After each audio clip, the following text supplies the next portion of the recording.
Cognizant to the needs of our learners, parents, and teachers, the Department of Education provided us with powerful tools for productivity that will allow us to foster critical thinking skills, problem-solving skills, communication and collaboration skills to be compassionate, responsible global citizens. Join us and discover new ideas in our series of professional development training program with the ICTS Edtech Unit and Microsoft Education Philippines. Together, we will equip our learners and empower our fellow educators for a dynamic future. Para sa bata, para sa bayan, at para sa guro. Sulong Edukalidad.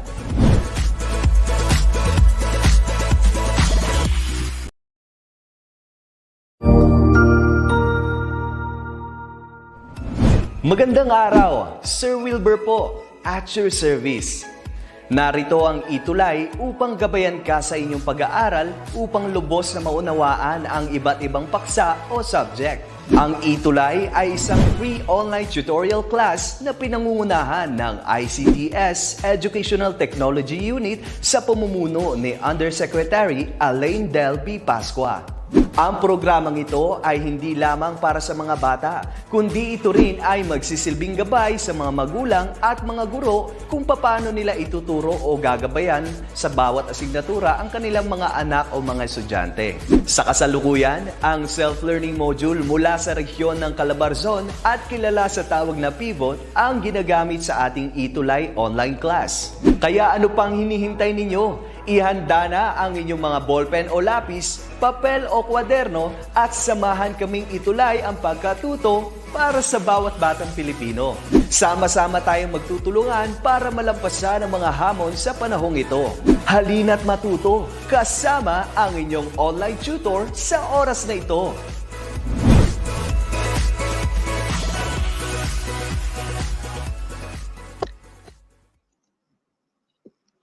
Hello and good afternoon to our fellow teachers, to our students, our dear learners, and of course, to our dear parents. Kumusta po kayo? Welcome to our ETUlay online tutorial for the subject English 9.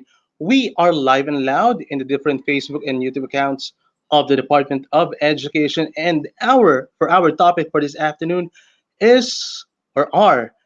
for week 7, we got sharing personal opinions about the ideas presented in the text. And for week 8, we have forming decisions based on ideas mentioned. Thank you so much to our tutor Abhil for presenting our PowerPoint presentation.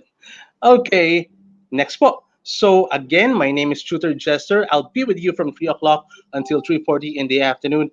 And again, we are live and loud from the Facebook and YouTube account of the Department of Education. Okay, next we got.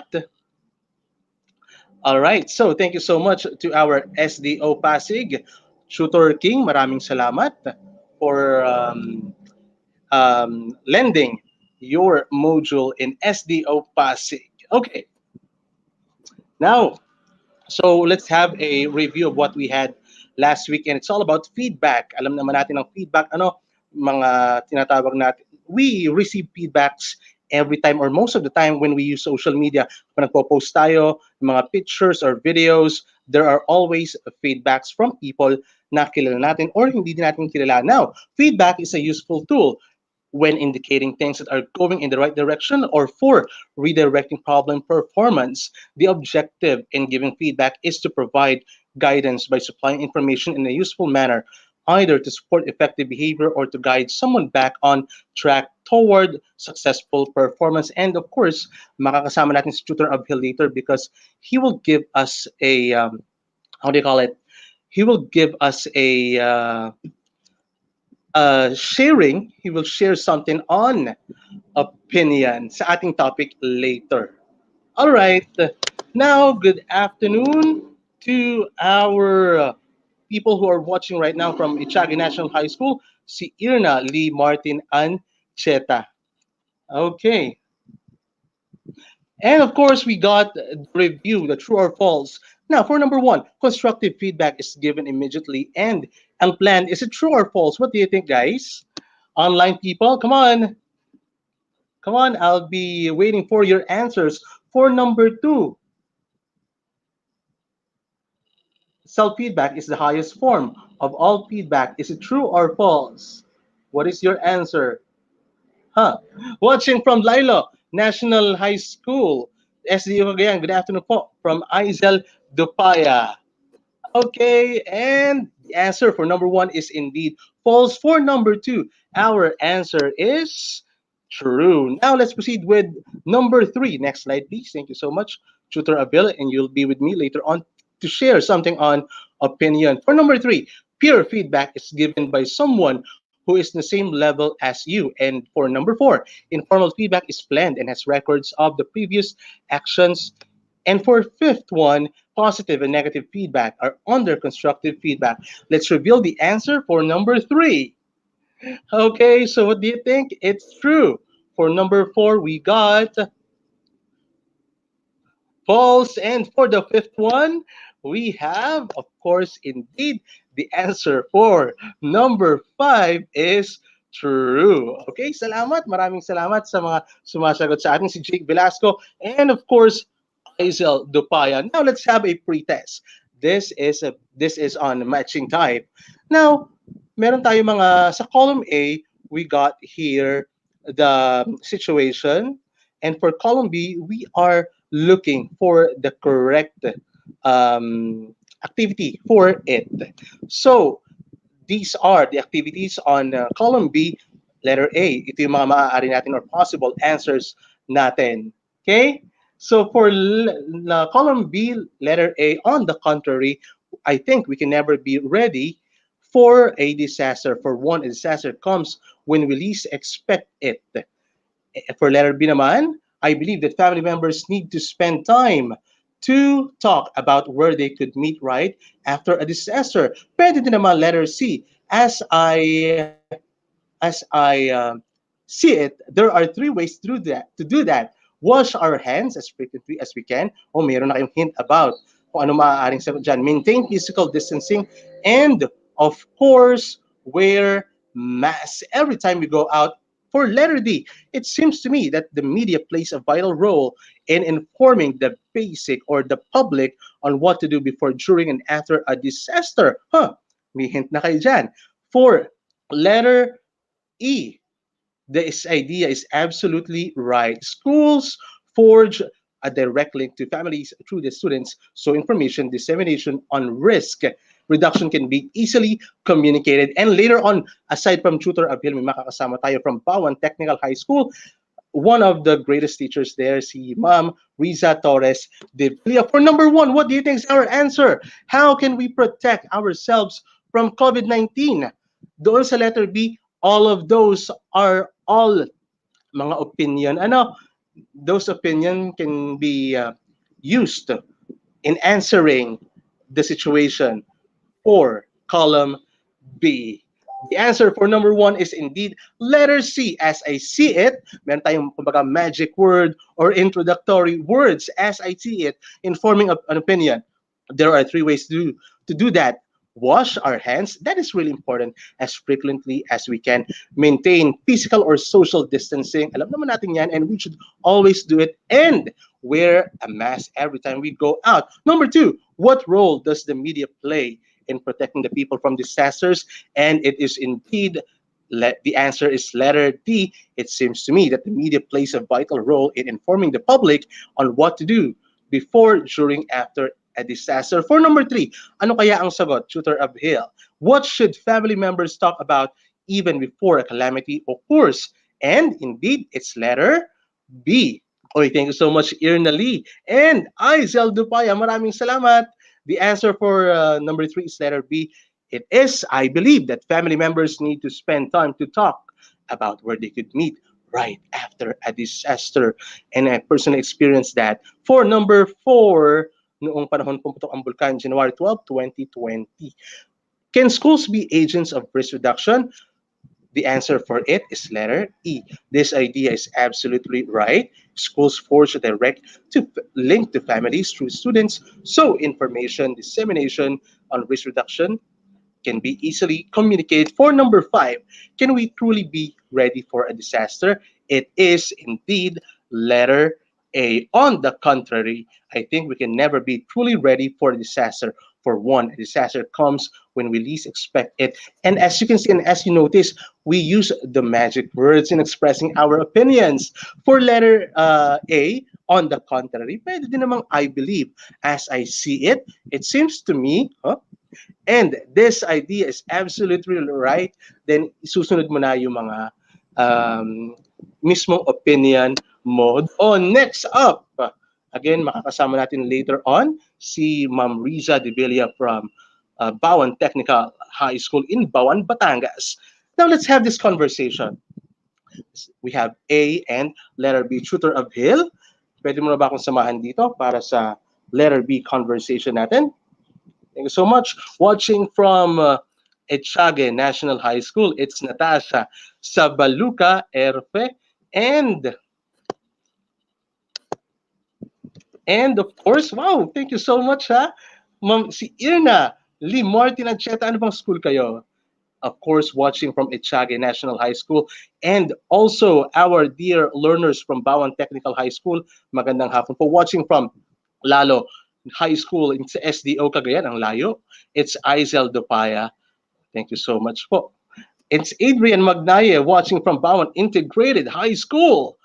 G. Dagohoy ang kanyang section. Adrian Magnaye, thank you so much. So as we are waiting for Tutor of Hill, letter A and B we got.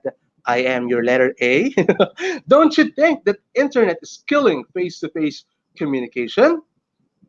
For letter B, I totally disagree. With the internet, you can talk to more people at the same time. Next up, we got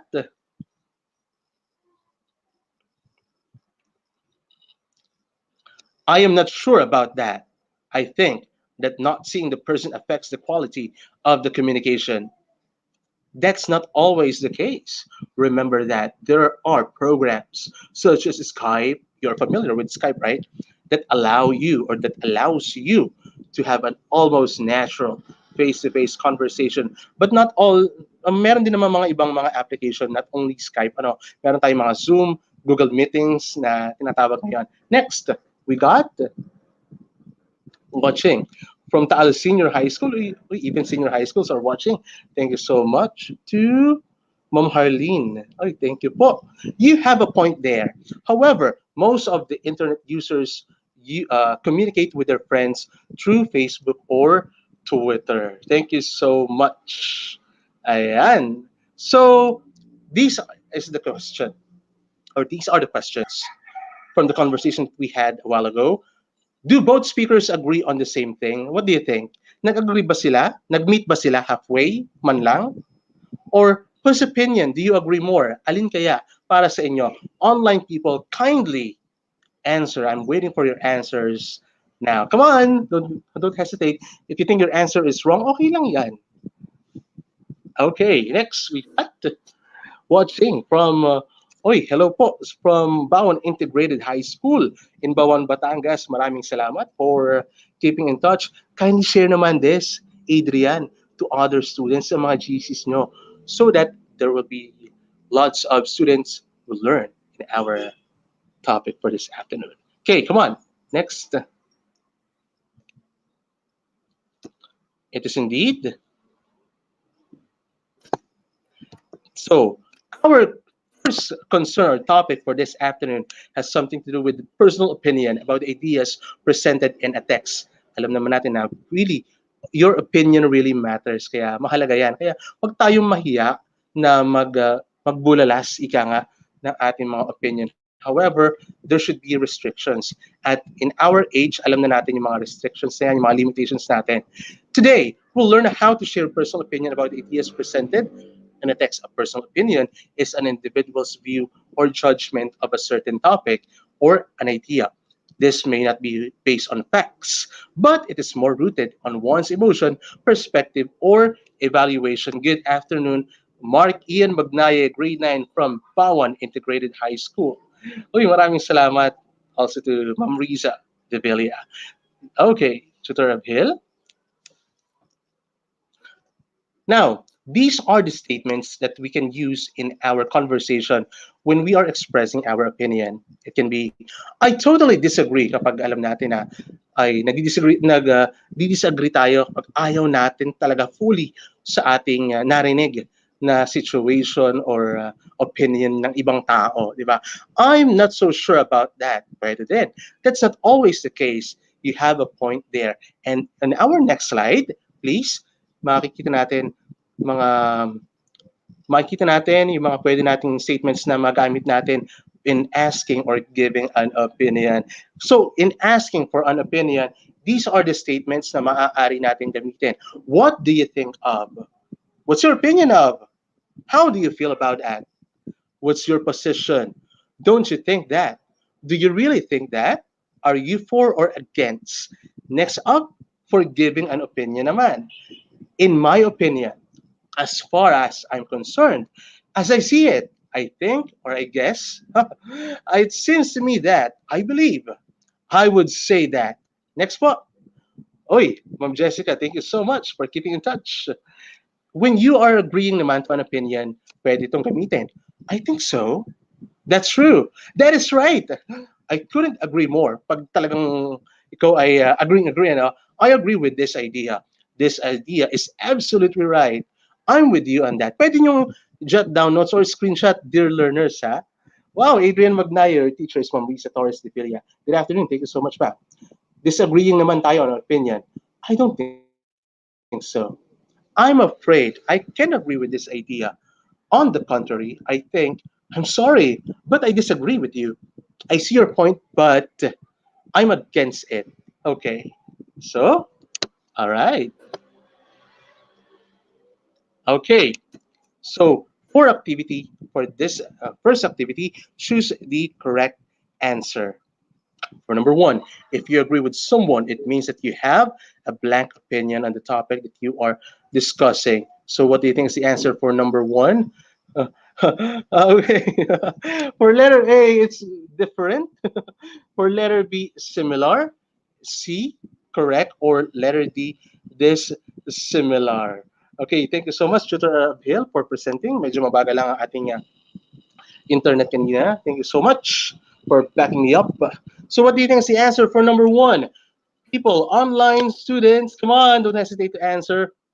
Thank you so much, Angel Ajena or Ahena from Braden Aquino in Bawan Technical Integrated High School. Maraming salamat. Your answer, Jalen, is letter C. Let's reveal the answer right now. Come on, don't hesitate. According to Angel Ahena, it's letter B, and you are right. If you agree with someone, it means that you have a similar, pareho daw ang inyo nasa sa isip or opinion ninyo on a certain topic or an issue. Okay, let's proceed with the second, number two. Thank you so much, Tutor Jet. You're also correct, Carolyn Alejado. If you say, I couldn't agree with you more, it means that you blank. If you say, I couldn't agree with you more, it means that you blank. Is it A, do not agree, B, totally agree, or C, partially agree, or D, no longer agree? What do you think? What is your answer for number two? Hello, Hazel Dupaya. Thank you so much for joining me this afternoon. So let's reveal the answer. If you say, I couldn't agree with you more, it means that you totally agree. Okay? Positive side. Gustong-gusto mo yung naisip niyang idea or nabigkas niya, nakausap mong idea. Okay, let's proceed with the next one. Wow, Angel. Thank you so much. Also to Adrian and Joyce Almendras. Thank you so much from Risa Torres de Villa. Which one expresses the strongest disagreement? Is it A, I'm not sure about that. B, no way, with feelings in, huh? Or C, are you sure? Or D, not necessarily. Which one expresses the strongest disagreement? Is it A, I'm not sure about that. B, no way, come on. Or C, are you sure? Or D, not necessarily. What do you think is your answer for number three? Hazel, thank you. Mark, Carolyn, wow. Christine Joy, bidding. Thank you so much for Angel. It's letter B. According to Hazel, it's B also. Wow. So it's indeed letter B. No way. Or shall I say, no way. I don't like that. Pwede naman dugtungan. Okay? All right. Okay, let's proceed with the next one. What expression can you use if someone interrupts you before you finish your point? What expression can you use if someone interrupts you? Pag pinigil ka daw bigla, kapag pinutol ka daw bigla-bigla habang hindi ka pa tapos magsalita, what expression can you use if someone interrupts you before you finish your point? Is it A, sorry, go ahead. B, you didn't finish me, huh? Or C, pardon me. Or D, you didn't let me finish. Which one is the best answer for this? Come on, let's reveal the answer. Wow, thanks so much, Cuties, online Cuties. You're right, Angel, Carolyn. Wow, Sir RJ, good afternoon. So it's indeed letter D. Hindi yung letter B ha. Kulang yung thought at saka may mali talaga for letter B. Pero tama, ang appropriate one is indeed letter B. You didn't let me finish it. All right, thanks so much, Mark and Mara Hassan. Next up, we got what can you say to end a discussion or settle an argument that is getting too heated? Masyado na daw mainit ang usapin kapag sa tingin nyo ay sobra na or what. So, what can you say to end a discussion or settle para matapos na daw yung mainit na conversation, an argument that is getting too heated? A, I beg to differ. Is it B, let's just agree or disagree? Or C, you're not getting my point? Or D, this conversation is not done? Let's reveal the answer. Thank you so much, Angel. Tutor RJ, wow, from Mabalacat, Pampanga, right? Or from Magalang, Pampanga, Shooter RJ. Yeah, thank you so much. It's indeed letter B. Let's just agree to disagree para pantay lang. Next, we got Angel. Thank you so much. Share and like this one. So we have here Ma'am Risa Torres de Pilia, teacher 3 of Bawan Technical High School, and she will share something on giving opinions. Let's watch this one.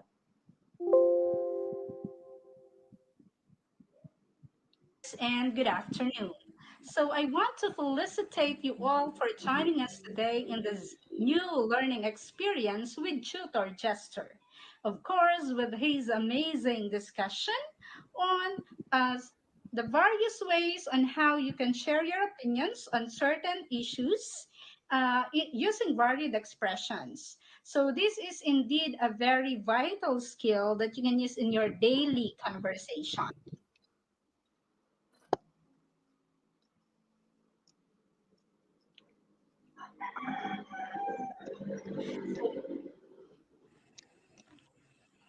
Hello there, grade 9 learners, and good afternoon. So Okay, I so it want to seems thank you okay, thank all you for so much, joining Tutor Abhil.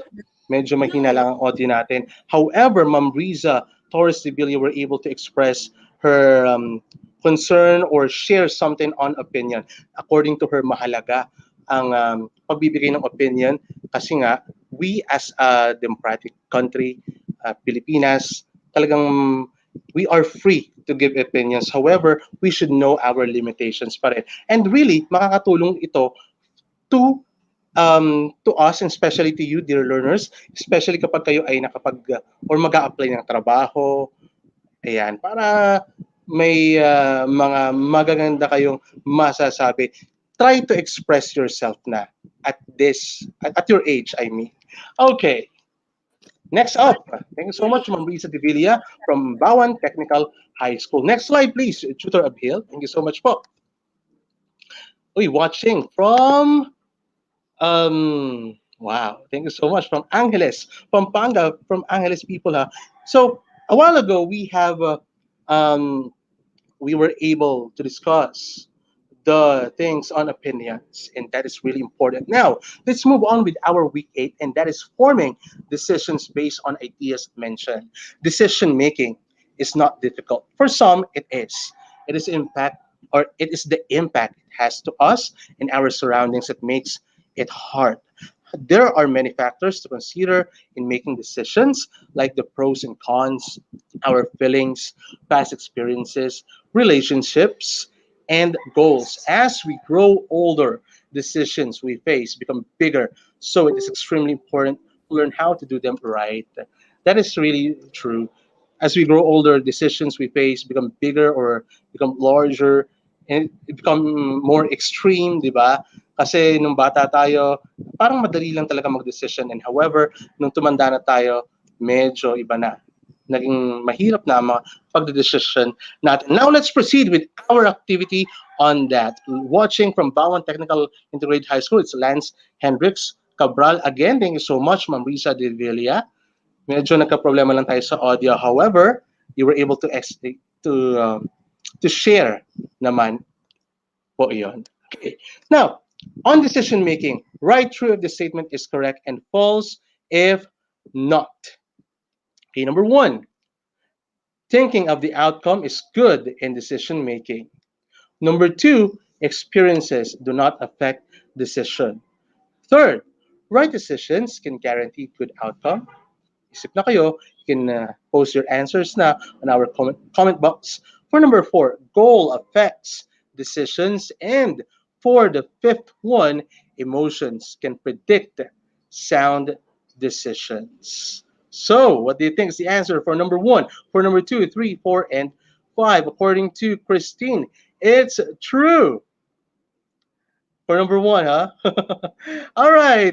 For number two, what do you think is our answer? Experiences do not affect decision. What do you think?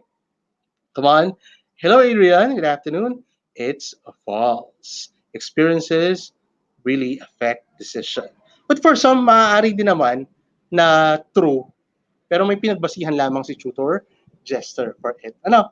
And thank you so much to our SDO Passive for letting us use your module. For number three, right decisions can guarantee, good outcome. It's definitely, for me, it's true, ha? But for some, ika nga, false. But in my, sa basis ko, sa mga experiences ko, right decisions can guarantee good outcome. Kakaroon tayo ng magandang resulta if we have decided such good, if we were able to give ourselves yung mga good decision natin sa buhay.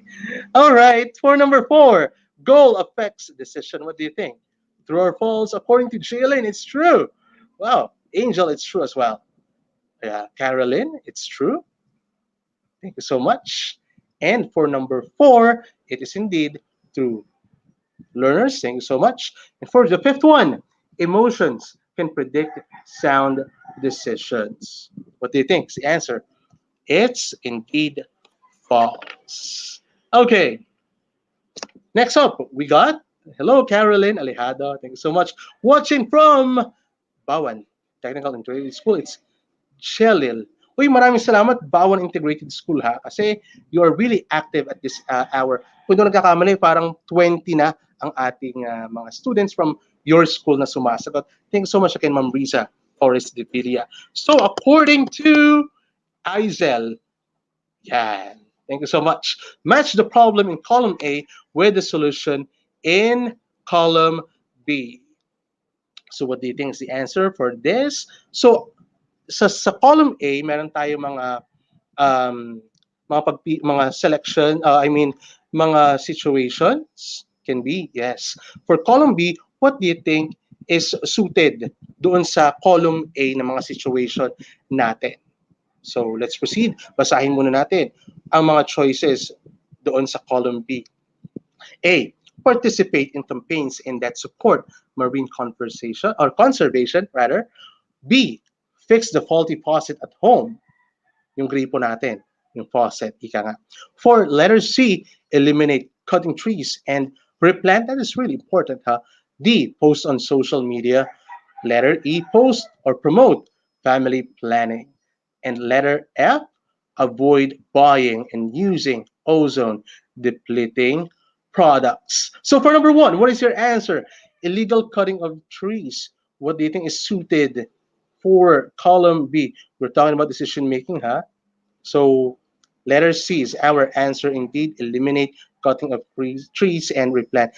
If there are people or there are group of people or group of illegal loggers or illegal loggers, simply like that, they must or we must, kung hindi mo natin sila masabihan, pwede naman natin tayo na mismo mag-act out, magtanim na tayo ng panibago for it. Ano? makipag-ugnayan lang tayo in our municipality. Kung may mga illegal loggers tayong nakikita in our places. Here in Taal, may mga bundok dito. So far, so good. Wala naman. Number 2 is overpopulation. What do you think is suited decision for overpopulation?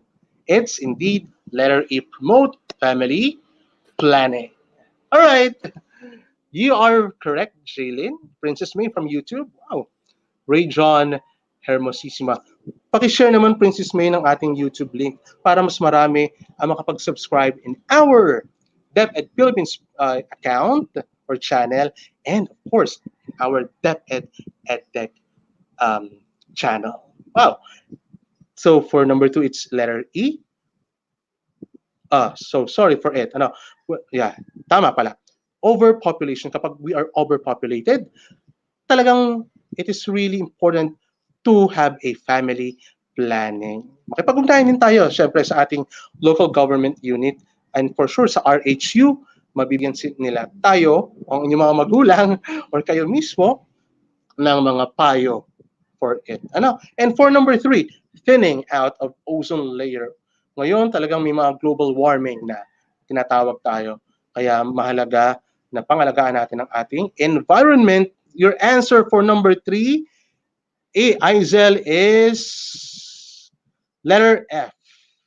You're correct, indeed. Avoid buying and using ozone-depleting products. Number 4, dynamite fishing. Uso pa ba dynamite fishing? Yes. Hello, good afternoon to Sir Mark Edward A. Lugtu, all the way from Mabalacat City, Pampanga. Sir Mil, kumain ka na ba? Good afternoon. Dynamite fishing, it is indeed the decision for it is participate in campaigns and that support marine conservation. And for number 5, overuse of fresh water, fix faulty faucet at home. Thank you so much, Caroline, Celine, wow, thank you so much. Mark Ian Magnaye, Clark Ramos, thank you so much, Tutor Jester, for this very interactive. We thank you po, Ma'am Risa Torres de Villa. Maraming salamat din sa iyong grade 9 learners. Sana all ika nga ang ating mga teachers ay i-promote pa ang ating ETUlay session. Right? Okay. Okay. Find out what the excerpt from the song Heal the World by Michael Jackson is telling about environmental problems. May connection pa rin sa ating topic, of course. But specifically on environmental problems. Alam na naman natin ang lyrics ng Heal the World, di ba? Michael Jackson, pasadahan lang natin na mabilis. There's a place in your heart, and I know that it is love, and this place could be much brighter than tomorrow. And if you really try, you'll find there's no need to cry. In this place, you'll feel there's no hurt or sorrow. There are ways to get there. If you care enough for the living, make a little space, make a better place. Heal the world. Make it a better place for you and for me and the entire human race. There are people dying. If you care enough for the living, make it a better place for you and for me. All right, there you go. Next slide, please. Based from that, what is the problem in the song? Is it A, it's all about the problem in the song is how to heal the world and make it a better place. B, the problem in the song is how to save the entire human race. What do you think? Or C, the problem in the song is how to deal with different problems in life. Babalikan natin yung kay Ma'am Riza later if may time pa. Okay. So what do you think is the answer for number 1? Yan. Okay, wow. Thanks so much, Evelyn. So what do you think is the answer for number 1? What do you think is the problem in the song? It is how to heal the world and make it a better place. Sana talaga matapos na itong pandemya kinakaharap natin. Okay? Good afternoon, Clark Ramos. Number 2, what simple contributions can the citizens do in saving the environment? Is it A, the citizens can pray and hope for the best? That's one, B, the citizens, tayo, mamamayan, should educate themselves first and foremost. Or C, the citizens can practice proper garbage disposal, recycling, excuse me, and conservation of water and electricity. What do you think is the answer for number 2? Come on. It is, according to Adrian, it's letter A. Huh? I saw it's letter A. According to J, it's letter A. It's letter C. And you are correct. Clark Ramos, Christine Joy, Christine, Celine, palakpakan na inyong sarili. Good job. You were able to give the correct answer. It's letter C. The citizens can practice proper garbage disposal. Mahalaga yan. Hindi lang tayo basta asa ng asa sa gobyerno, di ba? But also, we should do our part as a citizen of this whole wild world. Whole wild world. Okay, number 3. Who are responsible in protecting the environment? Is it A, just the government alone? Or B, yung mga environmentalists lamang ba? Or C, everyone, tayo? What? Sino? Ayan, hindi ako galit ha. Okay, on that part, it is indeed everyone. Christine Joy Bide. Jaylin, you are correct. All right. Celine, you got the correct answer. Ray John Hermosissima. Thank you so much. Gibara, maraming salamat. It's letter C. Number 4. The following shows the motive of song except, ano ba? Is it A, hope, B, sorrow, or C, positivity? It is indeed letter B. Again, good afternoon to Sir Neil. Mark Edward, happy birthday ba? I know, sorry. Yeah, it's indeed letter B. Except that is sorrow. And number 5, Faith Nicole, good afternoon. Why is it important to save the environment? It is important. A, it is important to save the environment because it sustains life. B, it is important to save the environment because it produces livelihood. Or C, it is important to save the environment because it can make us better. Which is the most appropriate answer? Pwede naman lahat. Ano, pwede naman yan. Pero ano ba yung pinaka? Which is the best or appropriate answer for number 5? And Christine Joy answered letter C, can be. Kiana answered B, can be. So let's reveal the answer. Clark Ramos, good afternoon, Ed. It is indeed letter A. It is important to save the environment because it sustains life. Napaka-importante that we should save and give importance to our environment. Wag natin ito abusuhin.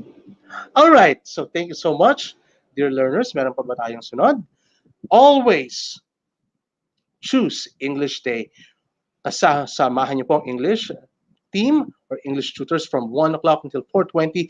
And of course, all tutors from, syempre, from different subjects, from different grade levels, elementary, SPED, junior high school, senior high school, and COMS. Maraming salamat. Thank you so much for joining me. Thank you so much, Ma'am Risa Torres de Villa, and also Tutor Abhil. Thank you so much for presenting, and also sa pagbaback up kay Tutor Jester. At maraming salamat. This has been your Tutor Jester saying goodbye.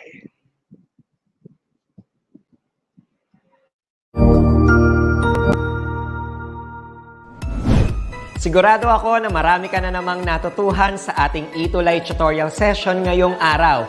Tandaan, ito ay hindi lamang para sa ating mga mag-aaral, kundi pati rin sa ating mga minamahal na guro at mga magulang na kaagapay natin para maituloy ang pagkatuto sa kabila ng nararanasang pandemya. Patuloy ding sumubaybay sa DepEd TV para sa mga araling ginawang video episodes. Mapapanood ito mula Lunes hanggang Sabado, alas 7 ng umaga hanggang alas 7 ng gabi sa inyong mga telebisyon. Abangan bukas mula 1:00 ng tanghali ang iba pang aralin sa ating ETUlay free online tutorial session sa Filipino. I-like and subscribe at manatiling nakasubaybay sa ating ETUlay tutorial session sa DepEd Edtech Unit FB page at Educational Technology Unit channel sa YouTube at sa DepEd Tayo at DepEd Philippines social media accounts. Paalam!